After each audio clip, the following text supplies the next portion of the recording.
How to say Instagram password. Hey everyone, welcome back to our channel.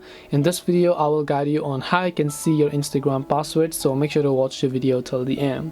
So if you want to only see your Instagram password and not reset it, because of course if you don't remember it, resetting is also an option. But if you want to see your password, we can't do it from the application because the application will not allow us even if our login information is saved. So if you're lucky, you might have actually saved your browser to your browser or your Google account in this case. So what I want you to do is I simply want you to open up a new tab here, and then I want you to simply go to instagram.com. When you go to instagram.com, if you're not already logged in, you're gonna see this type of interface where you want to tap the login option.